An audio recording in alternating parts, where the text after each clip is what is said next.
8h03, tudo bem? Seja bem-vindo, feliz dia para você, feliz dia para a comunidade aí do interior, para todas as cidades que fazem parte da rede. Como é bom estar com você aqui sexta-feira falando de saúde e longevidade, né? Tem muita gente que não gosta, então quem não gosta tá precisando cuidar da sua saúde, seja ela física ou emocional. Vivemos um setembro amarelo, então você que reclama da vida, que acha que autoajuda não ajuda, autoajuda ajuda sim, autorresponsabilidade mais ainda. Então muito cuidado com aquilo que você fala, porque quando a gente emana para o universo as energias, elas costumam ser cíclicas e voltam para você. Feliz dia para você que está conosco aqui. Bom dia, doutora Débora. Tudo bem? Bom tê-la aqui de volta. Bom dia a todos os nossos ouvintes. Doutora Noemi que está aqui comigo, nossos colegas do suporte aqui da rádio. E vamos lá, hoje nós temos um tema bem interessante, embora muitas pessoas não se atentem para isso, mas quem assistir vai ver a importância desse tema hoje. Verdade, não é só no setembro, né? O setembro é só um alerta. Bom dia, doutora Noemi, tudo bem? Tudo bem, bom dia a todos, bom dia nossa equipe de apoio, bom dia Débora, bom dia ouvintes. Bom dia a todos vocês, aí nossa convidada de hoje é a doutora Marisa Frattari, vai falar aqui, Setembro Amarelo, é possível evitar um pensamento suicida? Eu já quero dar as boas-vindas, doutora, tudo bem? Tá no ar? Bom dia, tudo bem? Tudo jóia, doutora? Tudo bem. Seja bem-vinda, viu? A senhora está falando de onde? Eu estou em Alta Floresta. Eu tenho uma clínica aqui e estou aqui hoje. Que maravilha. Seja muito bem-vinda ao Saúde e Longevidade. É um prazer recebê-la aqui em nossa casa. É um prazer estar com vocês. Eu vou abrir aqui as perguntas para as nossas amigas doutoras aqui. Elas hoje quase que vão tocar 100% o programa. Eu vou ficar só chamando aqui o que precisa ser falado. Doutora Débora, por favor. Primeiro apresentar a doutora Marisa, né? Isso. Agradecê-la pela prontidão de ter aceito, né? Embora estar trabalhando fora de Cuiabá, mas ela aceitou porque ela acha, assim como eu, um tema de extrema importância, né, doutora Marisa? Doutora Marisa, ela é psiquiatra, há muitos anos em Cuiabá, já foi conselheira do nosso Conselho Regional de Medicina. Muito obrigada, viu, doutora Marisa? Eu já vou começar com uma pergunta. Obrigada a vocês pelo convite. Qual a importância... Eu estou vendo vocês, Débora. Vocês estão me vendo? Sim, estamos vendo você. Está linda, inclusive. Eu não estou vendo vocês, tá? Então, qual que é a importância do Setembro Amarelo? E por que a cor amarela, doutora Marisa? Olha, esse mês de setembro é mundialmente comemorado no dia 10 de setembro, o dia da prevenção do suicídio, e isso é de uma importância ímpar. Por quê? Porque o que a gente observa é que cada vez mais ocorrem os suicídios, e no Brasil ele é relativamente novo. Ele foi a partir de 2014 que a Associação Brasileira de Psiquiatria, em conjunto com o Conselho Federal de Medicina, eles abarcaram essa ideia e deram assim, ênfase a esse Setembro Amarelo.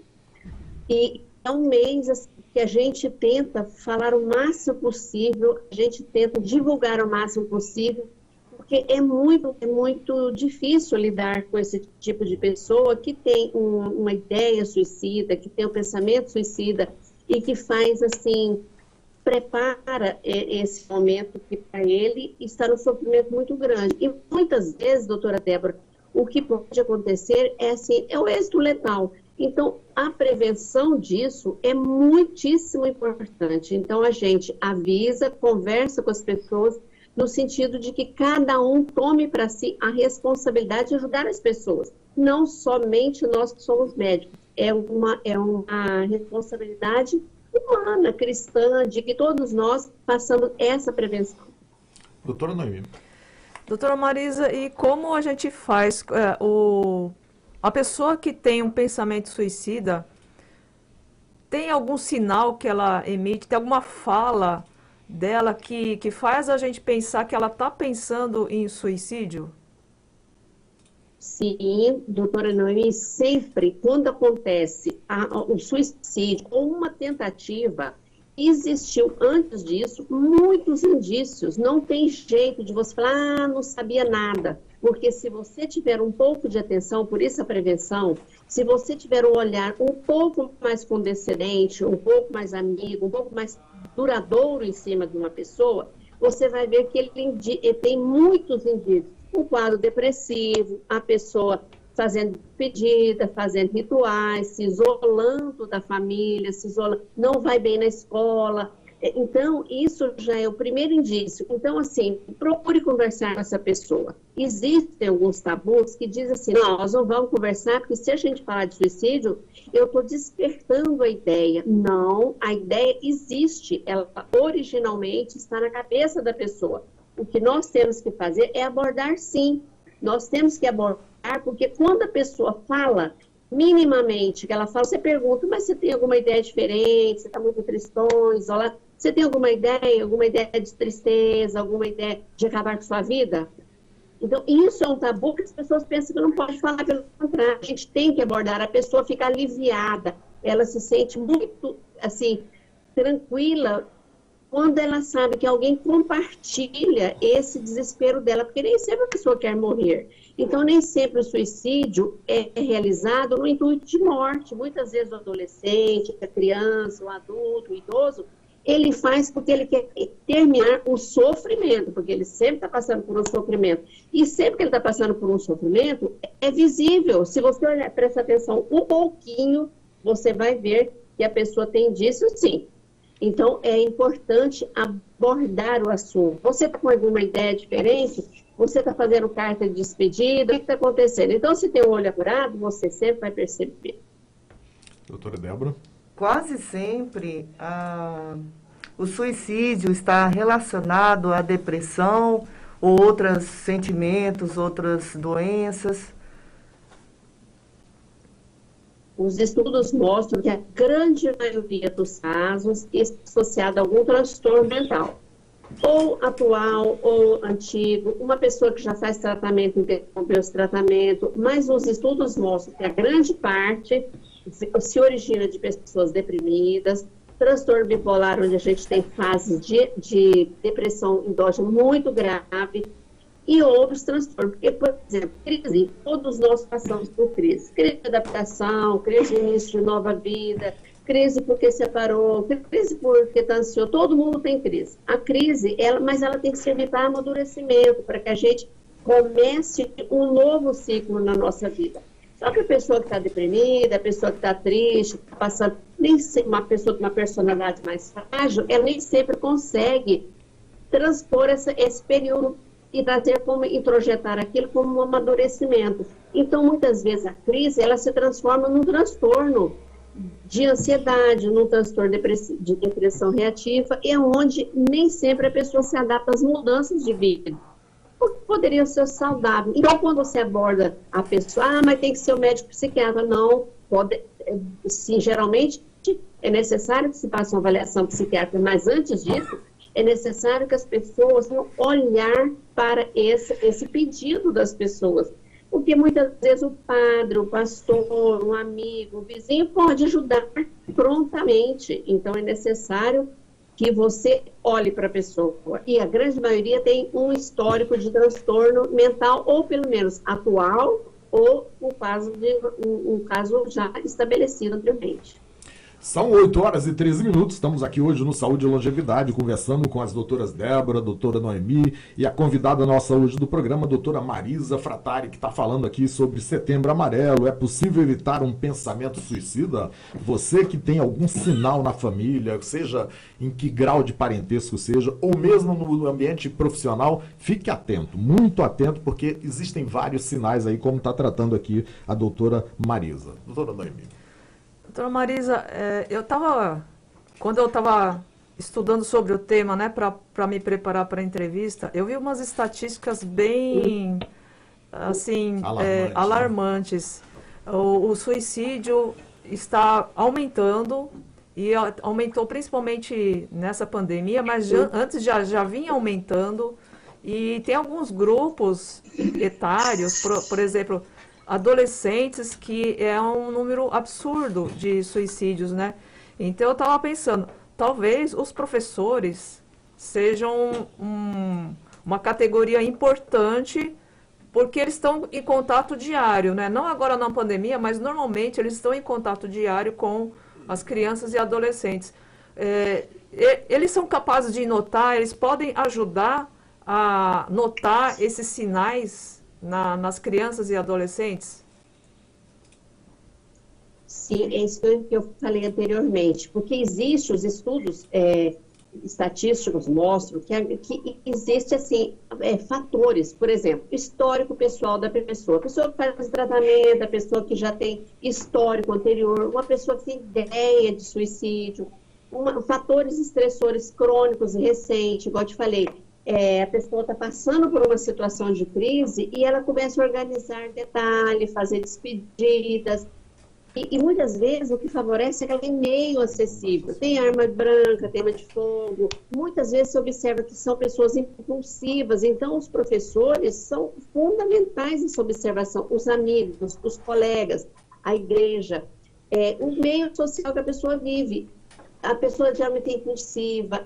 E muitas vezes se observa que tem algum efeito adverso na infância. História de abuso, história de tortura, história... E muitas vezes os motivos são aparentes e outras vezes são ocultos, por isso que tem que abordar. E a presença de outras doenças, a pessoa descobre que está com determinada doença e aquilo mexe muito com ela. E o que a gente observa é que o suicídio acontece principalmente no momento nos adultos jovens, é um risco muito grande, por exemplo, nos 19 aos 49 anos e nos idosos depois de 70 anos. Aí, depois dos 70, já se iguala, tanto existe na mulher quanto existe no homem. As pessoas, um dado importante que os estudos mostram é assim, a pessoa quando ela tem uma fé, quando ela tem uma religião praticante, o risco diminui. Porque o sistema de crenças, o sistema de fé em Deus, isso faz com que a pessoa tenha um alento maior nas suas dificuldades, nas suas crises. Então, por isso que eu falei que as pessoas da igreja, da religião, do pastor podem ajudar sim. Se observa, por exemplo, uma pessoa de baixa autoestima. Então, na escola, são pessoas que sofrem bullying, sofrem massacre dos coleguinhas. A criança, normalmente, ela é muito cruel. Ela fala muitas coisas de uma forma até inadequada, mas ela muitas vezes está falando a verdade, mas de uma forma inadequada. Então, a gente observa que os vítimas de bullying estão nessas estatísticas de tentativa, pelo menos, de suicídio. Então, assim, existem os fatores de risco e a escola tem um papel fundamental. As pessoas que estão ao redor sempre têm um papel fundamental. Agora, observou que tem isso, observou que você aborda, falou, tentou, não deu resultado, é necessário que se indique um tratamento médico para ter uma intervenção mais direta e com uma pessoa que conhece mais a problemática. Doutora Marisa, não existe um preconceito na família, na própria família, na cultura da família brasileira, dessa coisa de, não, meu filho não tem problema, meu filho está vivendo só uma fase, uma transição, e às vezes isso precisa de um acompanhamento profissional, mas se alertar isso, as pessoas podem pensar A ou B do meu filho. Existe um preconceito ou isso é mito? Existe muita dificuldade e existem algumas crenças que são errôneas em relação ao suicídio. Por exemplo, as pessoas pensam assim, se eu perguntar do suicídio, eu poderei induzir o paciente, a pessoa a fazer isso. Isso é uma crença, um tabu, é um mito que não deve ser levado em conta. Você tem que perguntar sim, pergunta sem medo.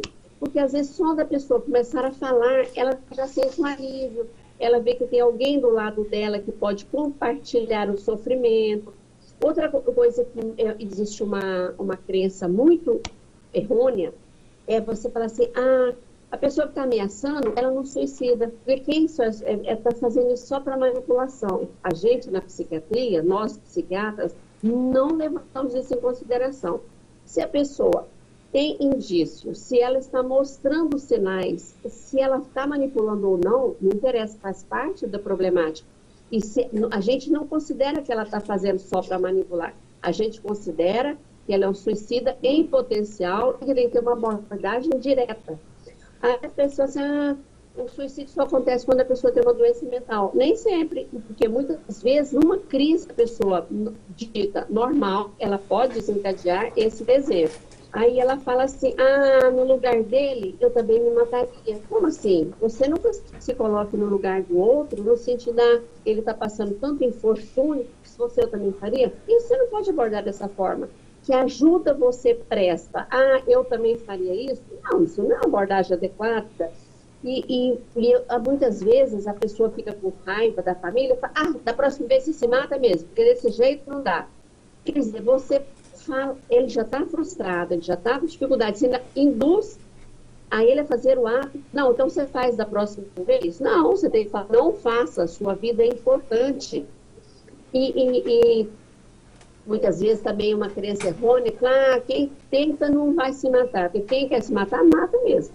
Procura um meio eficaz para isso. Não, gente, às vezes a pessoa acontece, eu já vi caso, que a pessoa não queria morrer, mas ela acidentalmente, porque ela tomou remédio, porque ela queria dormir, fugir do problema, e nisso que aconteceu, ela dormiu, ela broncoaspirou e ela morreu da consequência da broncoaspiração. Quer dizer, na verdade, ela era uma suicida, mas ela não fez daquele dia, pelo menos o que a gente levantou na história, que ela queria, não. Ela queria dormir para ela ficar longe do problema, mas acidentou que ela broncoaspirou. Então, a gente sempre considera que são errôneas essas crenças. E também, às vezes, a pessoa fala, suicida, uma vez suicida, sempre suicida. Não, às vezes a pessoa está passando temporariamente aquela dificuldade, mas se solucionada, ela nunca mais vai falar naquilo. Então, é muito importante você ter olhos e observar a prevenção, principalmente do suicídio, é a visão do problema, é você não ter medo do problema, porque o medo não vai ajudar nem a pessoa e nem quem está do lado. Não é fácil, esse é um tema muito importante, não bastaria só o Setembro Amarelo, né? A gente tem que ficar atento do ano inteiro. Estamos indo para a reta final, 8 horas e 21 minutos. Doutora Noemi, vamos lá. Doutora Marisa, às vezes a situação chega num ponto em que a pessoa precisa de algum auxílio profissional, ou para tratar a depressão, para tratar um transtorno de ansiedade, estresse, e às vezes a pessoa não consegue lidar sozinha, e aí nesse caso, como que ela faz? Onde ela pode buscar ajuda na rede pública, né, que é a maior parte da população? Qual é o caminho que ela procura? Ela vai no clínico geral? Como que é? Vai no psicólogo? Noemi, nesses casos que estabelecidamente, que tem um histórico, a pessoa tem um transtorno mental, que ela tem essa dificuldade, ela está falando, ela está mostrando indício muito claro, é necessário que haja um tratamento especializado. Porque o psiquiatra ele já tem o preparo para isso. Muitas vezes a pessoa tem que ser medicada, a pessoa precisa da medicação psicotrópica, ela precisa do antidepressivo, se for uma pessoa psicótica, ela precisa do antipsicótico, e é necessário, muitas vezes, que haja uma intervenção direta, não só de falar. Então, por exemplo, que a maioria tem um transtorno mental, mas não todas, então, um transtorno mental, a pessoa que está indicada é um psiquiatra. Mas não tem psiquiatra. O médico sempre vai estar mais preparado do que o cidadão comum, pelo menos no sentido de orientar. Porque muitas vezes, quando atendo uma pessoa de muitos anos de medicina, atendo pessoa assim, eu sempre chamo a família, ou alguém que está do lado de uma instituição, eu chamo os responsáveis pela pessoa e faço uma orientação. Porque nós lidamos com isso, não é só no setembro, não. A gente lida com isso o ano todo. A gente está sempre de frente com esse problema. E o que a gente observa é que as pessoas não valorizam. Então, esse Setembro Amarelo não é só para ser comemorado, uma data bacana, especial, não. É para ser lembrado durante todo o ano. Na dúvida, procura um médico psiquiatra, procura um psicólogo que vai te orientar melhor, procura um médico, procura uma pessoa que está próxima, procura um pastor, um padre, um religioso, pessoa na comunidade que possa te encaminhar para o tratamento. É isso, saúde e longevidade hoje falando sobre o Setembro Amarelo, a importância de você se cuidar e ficar entendendo o que está acontecendo à sua volta, seja com quem for, amigo, parente, enfim, tudo isso. Doutora Marisa Frattari, muitíssimo obrigado. Quais são as suas últimas dicas aí para quem está querendo realmente entender um pouco mais disso? A nossa orientação, hoje o Conselho Federal de Medicina, com a Associação Brasileira de Psiquiatria, eles têm um vasto material de orientação. Você pode entrar no site do Conselho Federal de Medicina, na Associação Brasileira de Psiquiatria, tem vários, tem cartilhas, tem pôsteres, então nós temos um material vasto de orientação para as pessoas. Mas, na dúvida, eu acho sempre que procure um médico, te oriente, que fale nisso, e não só no setembro. Nós temos a nossa responsabilidade, vocês da imprensa, um papel social importantíssimo na divulgação dessa problemática, porque as estatísticas mostram que o número de suicidas anualmente é imenso. No Brasil, por exemplo, 13 mil suicídios no ano. São 32 por dia, quer dizer, é um número que tem que ser levado em consideração, sim, e que seja estendido para todo dia da nossa vida, essa prevenção. É isso, doutora Marisa, muitíssimo obrigado pela sua presença aqui, seja sempre muito bem-vinda, portas abertas aqui da Rádio Conte para a senhora. Doutora Débora, muitíssimo obrigado pela presença, sempre bom tê-la por aqui. Obrigada, doutora Marisa. Obrigada a você. E pela importância do tema, a estatística que ela falou é mais ou menos 1 a cada 4 minutos. Absurdo. Né, por dia de pessoas que se suicidam, pelo menos tentam o suicídio, né? Muito obrigada, que teremos uma boa semana. 1 milhão, né? 1 milhão por ano no mundo. Exatamente. Obrigado a todos os nossos ouvintes e até a próxima sexta-feira. Doutora Noemi, muitíssimo obrigado, é sempre bom tê-la por aqui, viu? Bom dia a todos, muito obrigada pela oportunidade. A Rádio Conte faz um papel essencial na divulgação dessas informações para a população e muito obrigada, doutora Marisa Frattari, por ter aceitado o nosso convite. Obrigada a todos, bom dia, ouvintes. Que bom ter por aqui. Semana que vem, o doutor Fábio vai estar com a gente aqui semana que vem. Vamos ver, né? A agenda do doutor Fábio. Doutor Fábio, um abraço para o senhor, está sempre na escuta aí. Você que perdeu alguma parte do programa, quer saber mais, vai lá na Rádio Conte no YouTube, que tem tudo gravadinho. Lá no YouTube, Mike? YouTube e Facebook. YouTube e Facebook. Você pode nos acompanhar lá, entender um pouquinho mais, saber quem é a doutora Débora, quem é a doutora Noemi, quem é a doutora Marisa, enfim. Você vai conhecer um time de profissionais, uma seleção realmente de ponta. Semana que vem, sexta-feira que vem, Saúde e Longevidade volta, ó. Bate na sua porta e entra para trazer saúde, para trazer realmente longevidade para a sua vida. Nós vamos para o intervalo e voltamos rapidinho.